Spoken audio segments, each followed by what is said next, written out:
Myself, Professor Pawar VK from Department of Geography, J.A.T Art, Science and Commerce College for Women, Malegaon. On behalf of this video presentation, I welcome you all. Materials are deposited into the geosynclines, and hence these materials, deposition of these materials into the geosynclines, this causes the material deposition in the particular area. Now we'll see the next, that is the forms of mountain. Now the forms of mountains, here the mountain ridge. A mountain may have several forms. Important among them are mountain ridges, mountain ranges, mountain chains, mountain systems, mountain groups and cordilleras. Number one, the mountain ridge. It is a linear, steep-sided hill or spur. The slope of one side of a ridge is steep, while the other side is of moderate slope. A ridge, however, may be symmetrical slopes of both the sides. The Shimla ridge is a good example of mountain ridge. Second is mountain range. A mountain range is a linear system of mountains and hills having several ridges, peaks, summits and valleys. Number third is the mountain chain. A mountain chain consists of several parallel long and narrow mountains of different periods. Number fourth is mountain system. A mountain system consists of different mountain ranges of the same period. In a mountain system, different mountain ranges are separated by valleys. Number five is mountain group. A mountain group consists of several unsystematic patterns of different mountain systems. Number six is cordillera. It is a Spanish term referring to a system or major group of mountains. A cordillera consists of several mountain groups and systems. In other words, cordillera is a community of mountains having different ranges, mountain chains and mountain systems. It usually refers to an orogenic belt at a continental scale. For example, the Western Cordillera of the USA, which includes all the ranges between the Pacific and the Great Plains. Now, the Appalachian Mountains, types of mountains.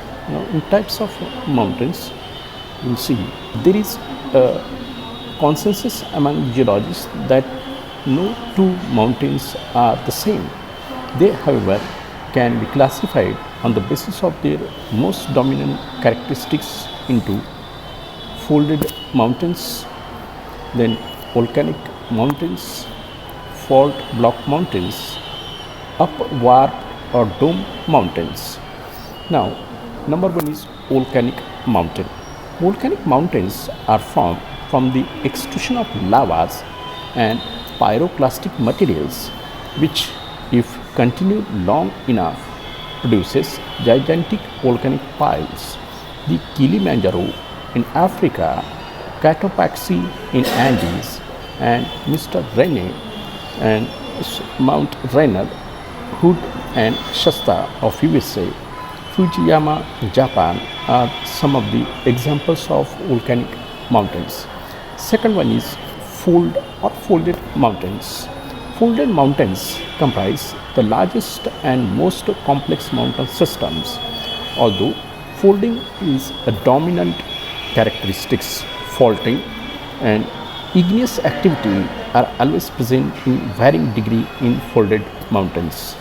The Alps, the Himalayas, the Rockies, the Andes, the Appalachians, Tansha, Caucasus, Elbrus, Hindu Kush, etc. are the examples of fold mountains. The fold mountains present the world's major mountain systems. They are the youngest mountains of the world. Next is the fault block mountain. Fault block mountains are bounded by high angle normal faults. Some of them are associated with rift valleys, such as those in East Africa were found, while Others appear to be formed by vertical upling. A